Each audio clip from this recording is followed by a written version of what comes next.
What's up? What's up, y'all? Polo Sports Talking Entertainment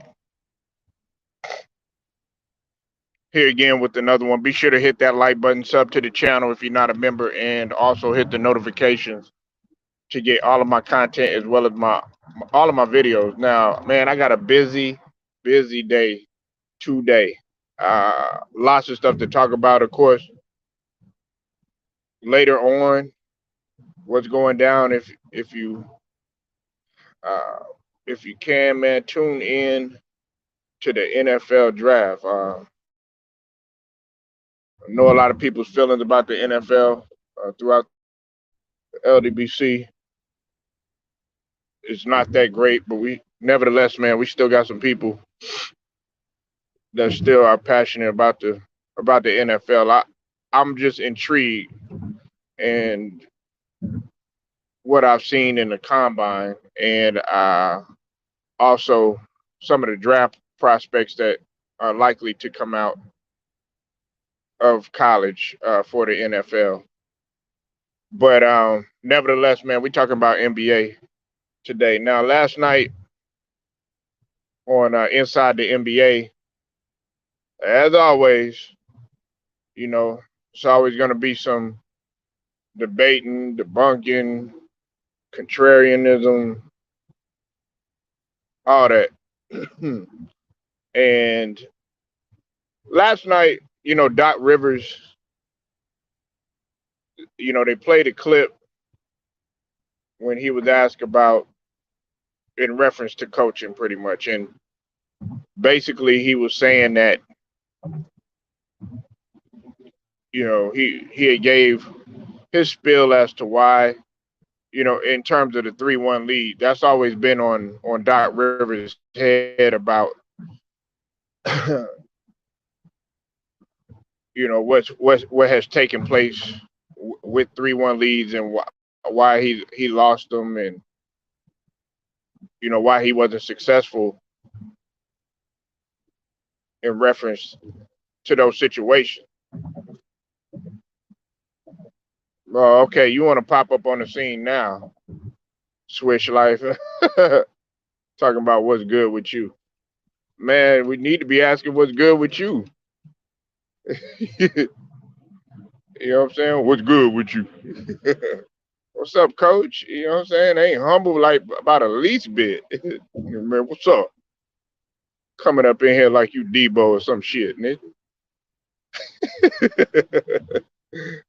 Coming here like you been here like like you was here yesterday and shit. What's good with you, nigga? Dog, Sonny, where the hell you been at, man? Well, man, Polo, man, I just been busy, man. I've been busy, coach. Okay, yeah, I give you a small little pass, all right? Just because you're a coach, and I know y'all getting everything round up. One of my guys is getting things prepared right now as we speak for AAU in the summertime. Right now. But nah, salute to Switchlight, man. Definitely go sub to his channel, man. I'm just messing with Sonny, man. I hadn't seen him in a minute. Brother Herm was talking about y'all had a rack on the table for the Lakers or whatever. I hope he ran. He gone now, but anyways, man. Back to the gist of everything, though, right? Now, speaking of coaching, now Doc Rivers had basically has said that he pointed out an example, and he stated his case. He said, you know that Chris Paul, he was hurt, the first two games, and he was having to scramble, to make all these necessary adjustments and stuff like that. You know what I'm saying? And he said, that just falls on good coaching. Now, they got back to the segment, and Shaq, Kenny, and Charles, man, they had they were talking about whether or not coaching matters, and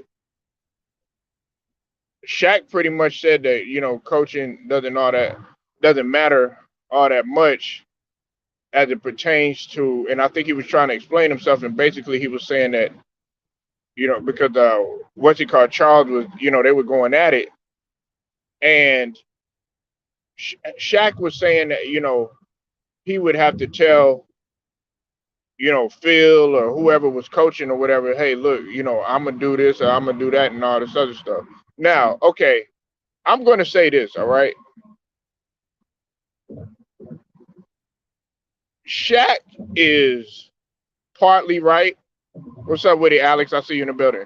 Shaq is partly right, but then again, Shaq isn't all that correct. I kind of agree with Charles Barkley. Now, coaching does have a lot to do with your success as it pertains to with guys buying in and being able to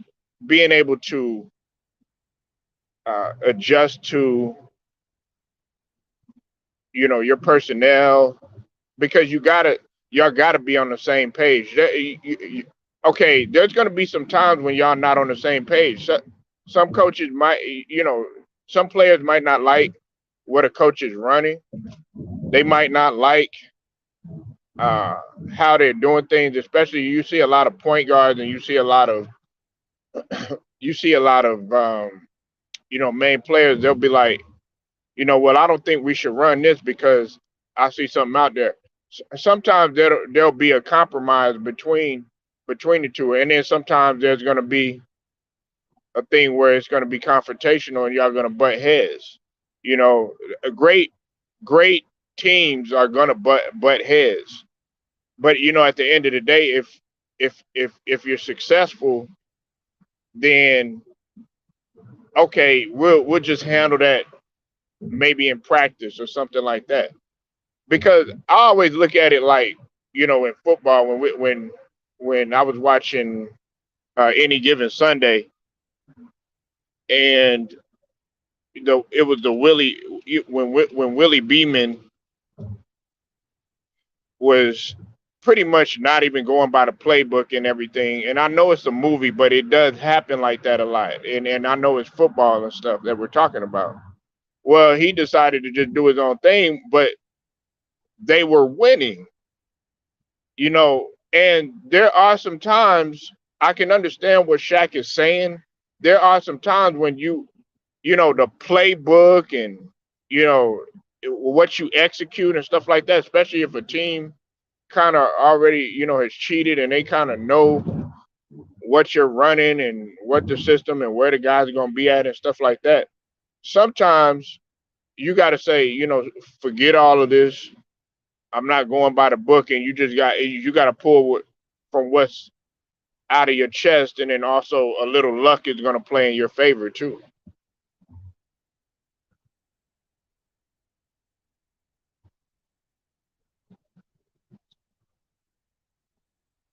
Because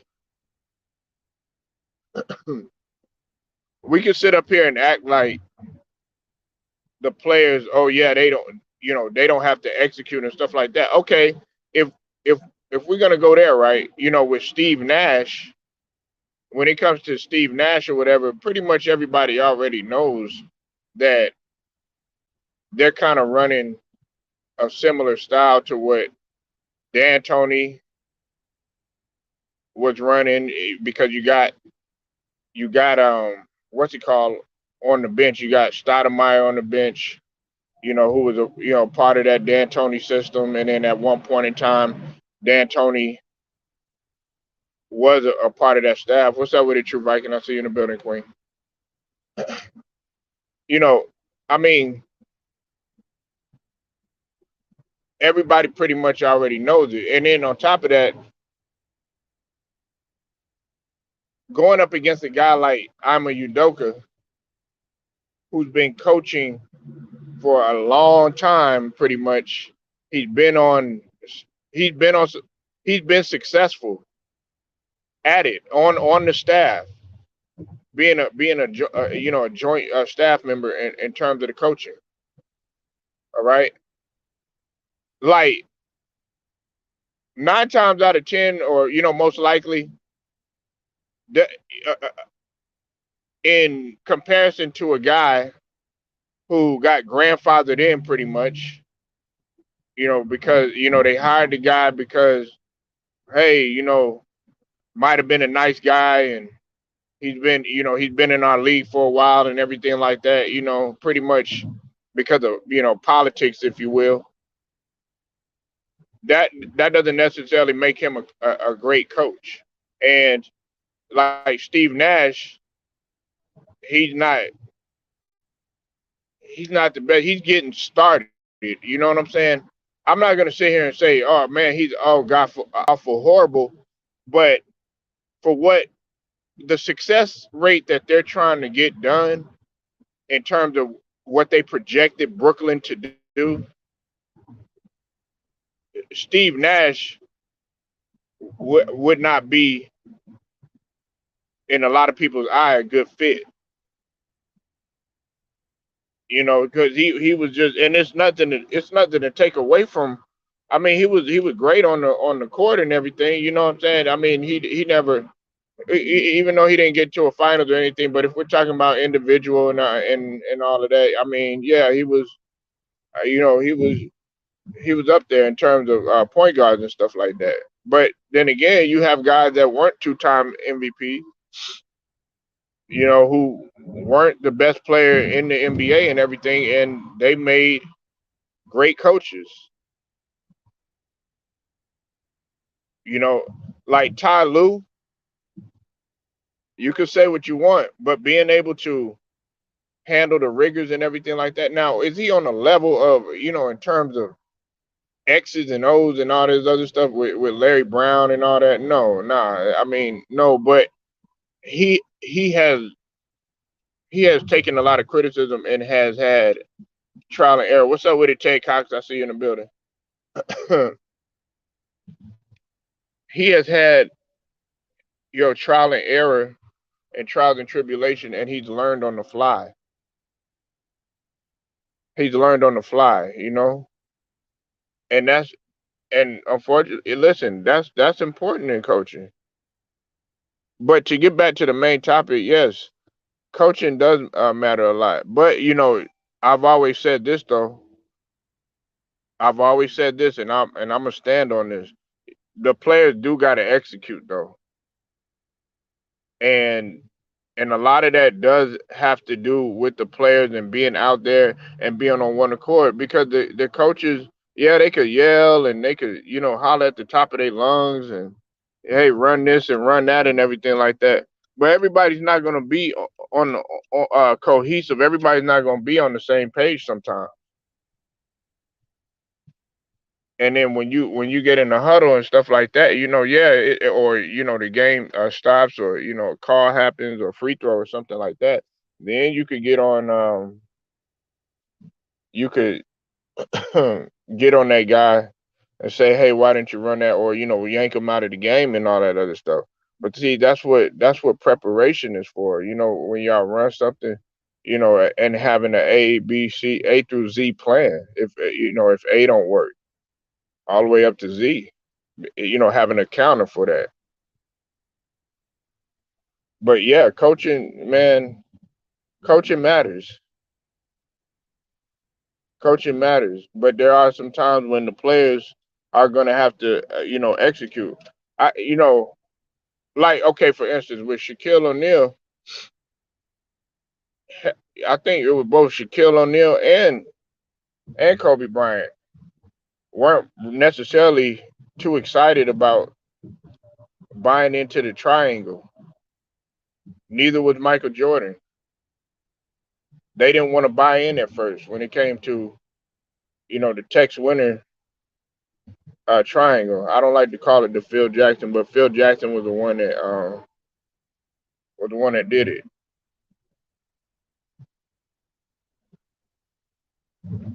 Uh,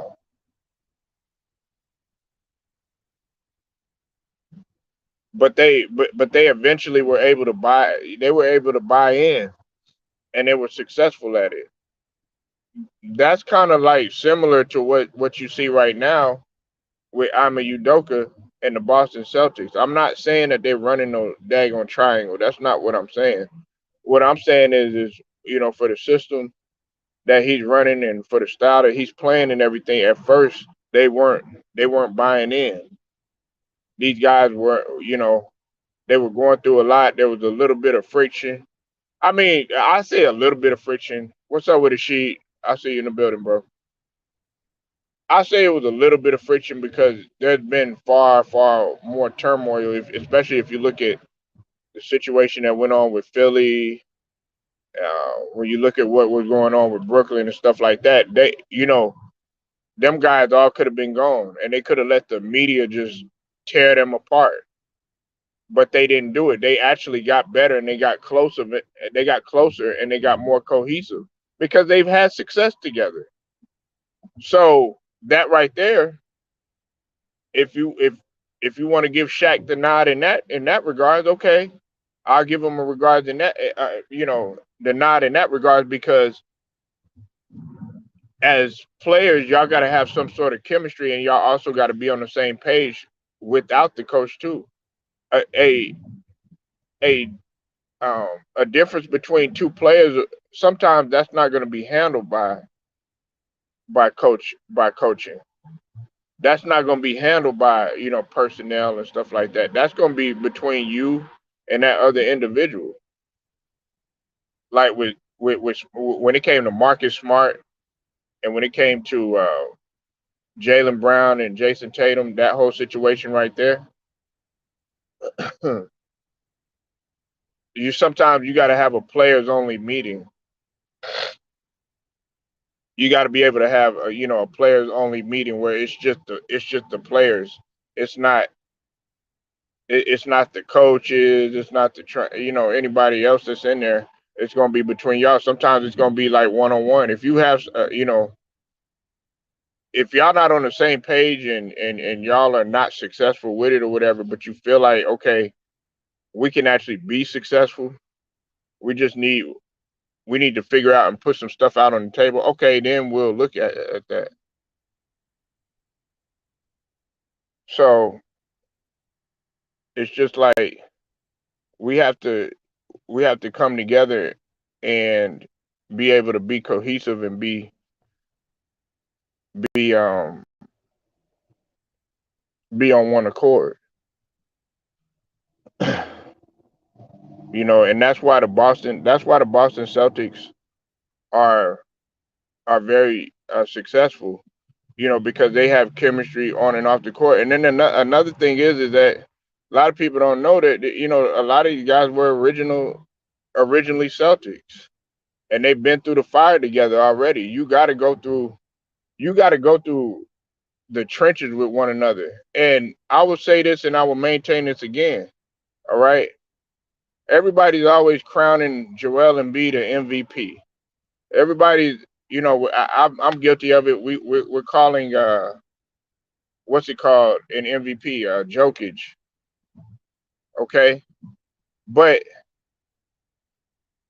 to be honest with you, why isn't anybody talking about Jason Tatum when Jason Tatum has had more success than both of them? Jason Tatum and Jalen Brown have had more success in the playoffs and in terms of their resume than both Embiid and Jokic and Luca. Jason Tatum done been to the Eastern Conference Finals twice, y'all. And I know people. Well, they had help. Hey, Gordon Hayward got hurt really, really bad.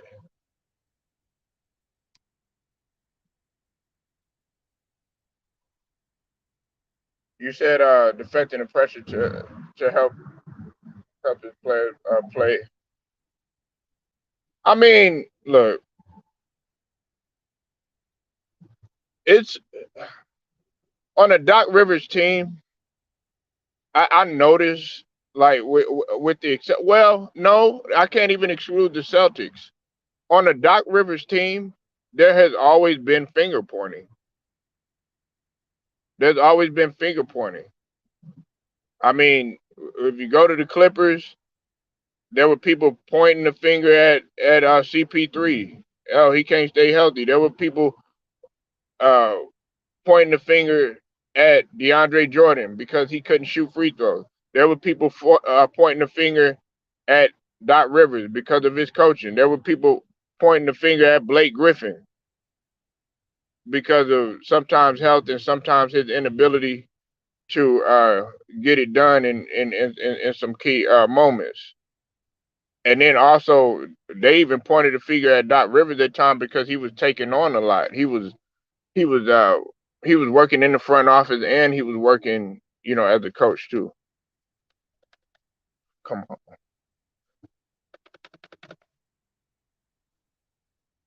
you could go. These people don't know how to drive. Lord have mercy.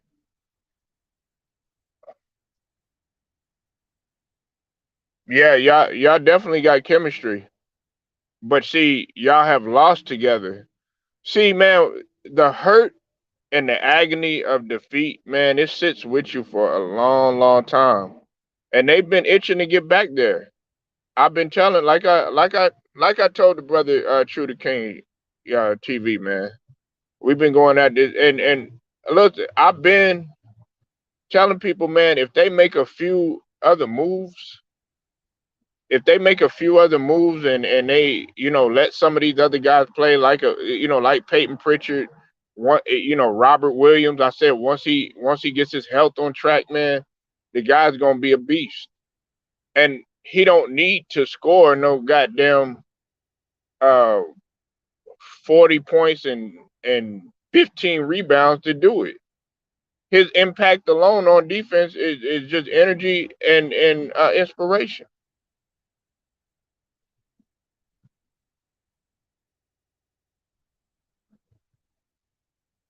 Okay, yeah, I know they got swept. I never said that Brooklyn was gonna win. I listen. Go back and go listen to my streams. I said that it wasn't even gonna go 7 games. I've been talking about Boston, but nobody wanted to know. Oh, well, man, Boston they gonna fold in the playoff. Man, Boston.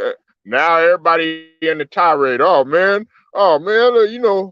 Now they talking about Katie and Kyrie and stuff like that. Man, nah. I said, man, this is a different coach Boston team. I said it time and time again. I know I sound like a broken record at times. I know, my voice gets annoying and shit, but that's what I've been saying. And I said, if you're not as deep as we're not going to do anything because we're not deep like Miami. We don't have a defense like Miami or like a Boston. I'm going to talk about that a little bit later. Who's going to win out of the Celtics and the Bucks? Like you would think that this is the Eastern Conference Finals that's fitting to go down. This is just the second damn round. We in the second round, man. I'm a Brooklyn fan, but they had the same situation as the Lakers. Nah, nah, I can't give you that, Mojo. The only okay, I mean the only way that I semi give you that is maybe in terms of you know injuries here and there. But listen, the turmoil has been going on. Uh, well, not as much as the Lakers, but that situation that happened with Harden or whatever, that was lingering. And then but you still got to get it done though. Now, Kyrie, I know people bringing up Kyrie and what their chemistry. They didn't play that much together. Does that play a factor? Yeah, somewhat or whatever. But you still played, and also it was your choice to do that, and y'all stuck by him. So you can't sit up there now and like Kevin Durant. I will agree with Kevin Durant on this. He said we can't cry over spoiled milk. Do you think it have been different if Steve Nash coached the Lakers? Uh well, definitely not because what's it called? Bully Steve Nash.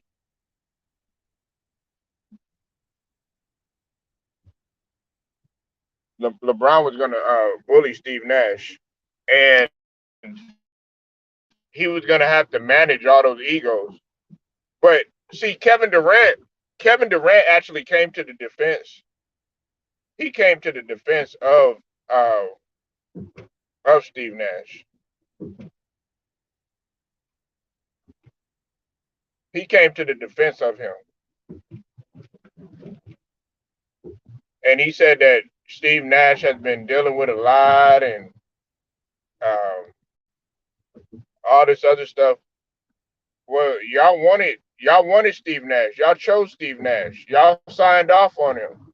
So okay, if we want to look at similarities in terms of the Lakers and in terms of Brooklyn, okay, I was just talking about that last night when it came to everybody trying to blame uh, LeBron James. They're putting internally they're blaming LeBron James and Clutch Sports for the Russell Westbrook trade.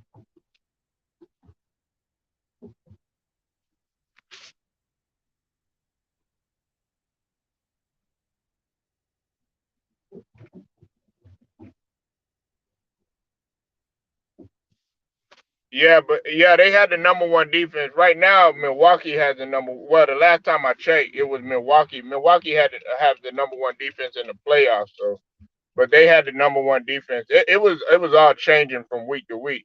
Because I remember the brother Hitman X, he had to correct me. Shout out to Hitman X too, because I had thought it was changing so quick in terms of defensive rating and defensive efficiency.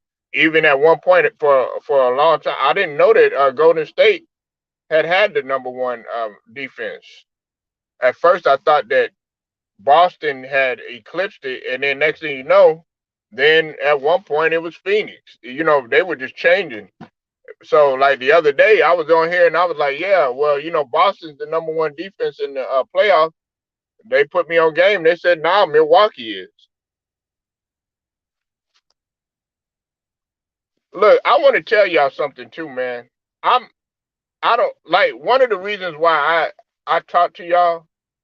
Hey, I'm an individual. I like to learn. I don't like to get up here and act like I'm perfect. I want to say that. I want to make that very very clear to y'all. Okay, you got a lot of people that get on their lives and all this other stuff like they know everything and stuff like that. If I don't know something, hey, I'm gonna admit to it. I make mistakes all the time, man. You know what I'm saying? I'm willing to say that I'm wrong. You know what I'm saying? It's not a big deal. See, that's a part of being a man. Part of what shows weakness and what shows your lack of character is being able to is not having the ability to fess up and come to grips with the fact that you were wrong or you didn't do something right. But I'm not trying to get philosophical. That's on some polar motivation shit. But I mean, I'm not gonna get everything right because everything changes so quick and stuff happens so frequently when we talk about sports. Like it's pretty much breaking news happening all the time.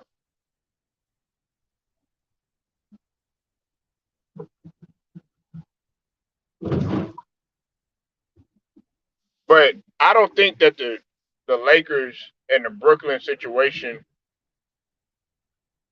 in terms of how they handle things, I think was much different because believe it or not, the Brooklyn Nets they won that trade from Philly. They won with us.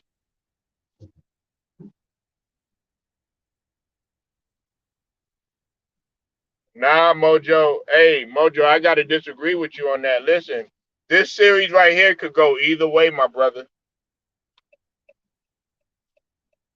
Hey, this series could go either way. It could go either way, man. It could go either way because you got to think about it. You got to think about what the NBA. Well, I don't know. I don't want to go down that road. I don't want to go down that road. I'm gonna stop going down that road. I'm gonna stop going down that road. But what I'm saying is, it's not gonna go. It's not gonna be a thing where, oh yeah, well, they're not gonna win the series, man. The Bucks could win that bitch, or the Celtics could win that bitch. See, you see what I'm saying? Ted Cox got the Bucks. You know, hey, it could go either way. I'm kind of torn right now though, because you got to think about it.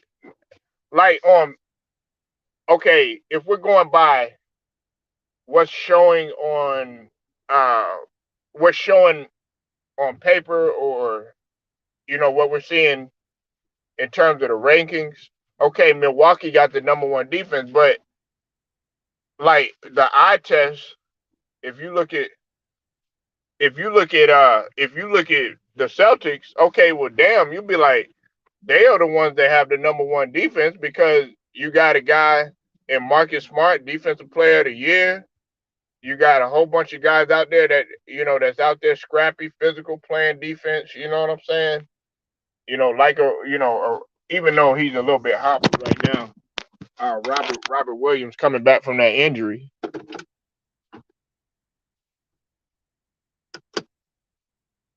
You said it's going at 7 o'clock.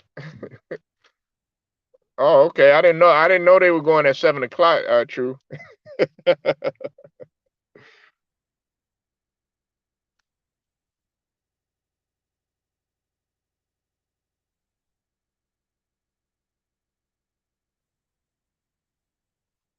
I mean, everybody give me. Hey, True Viking.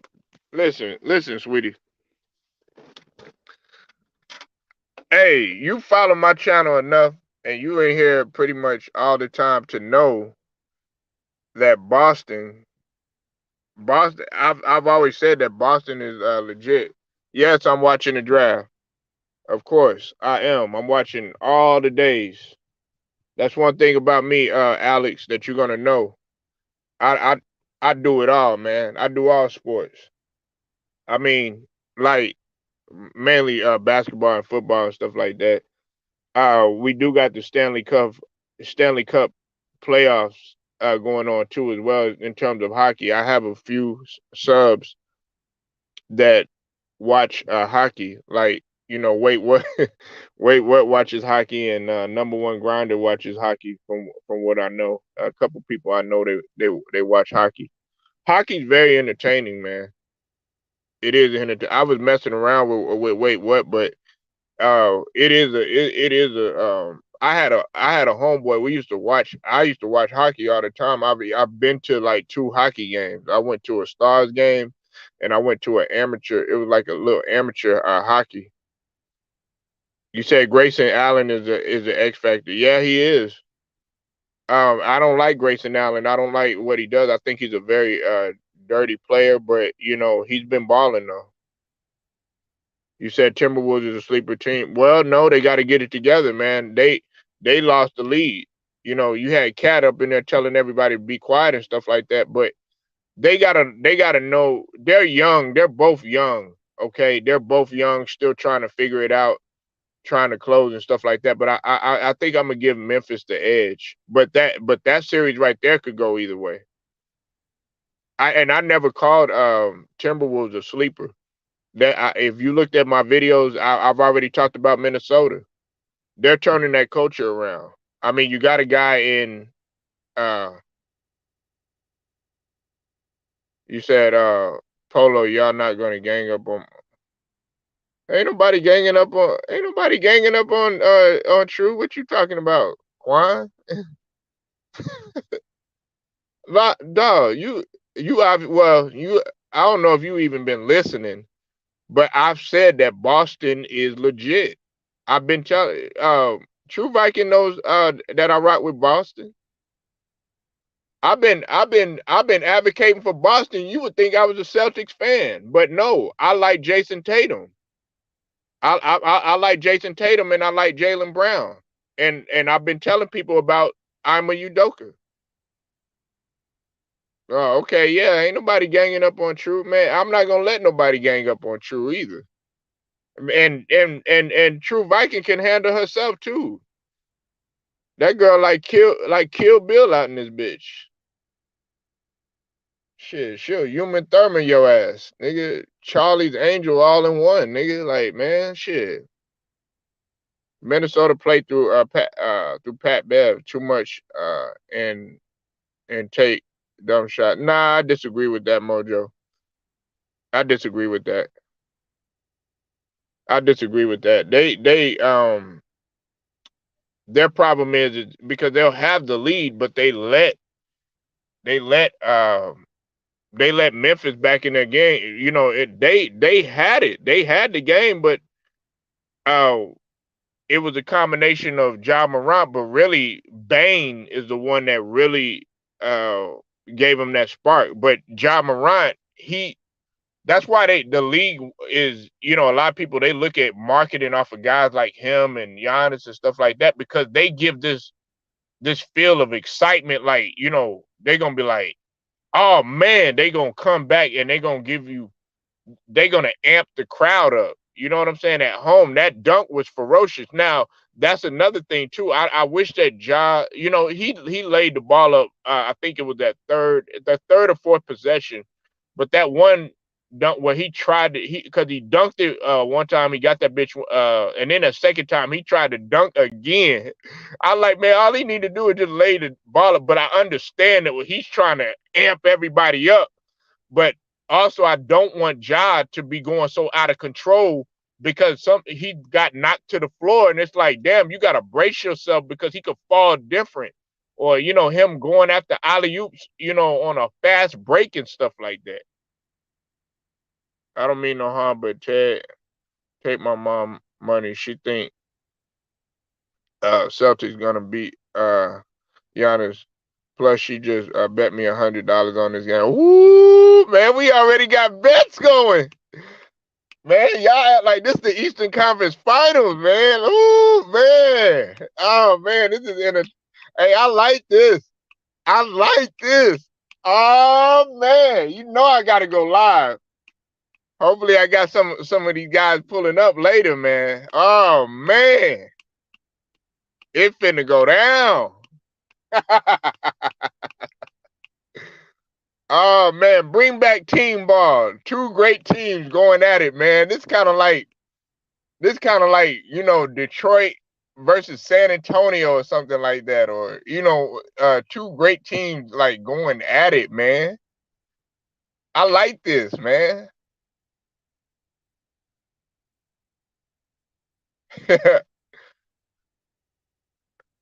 I'm gonna mess around, put a rack. I'm gonna put a rack up, man. I'm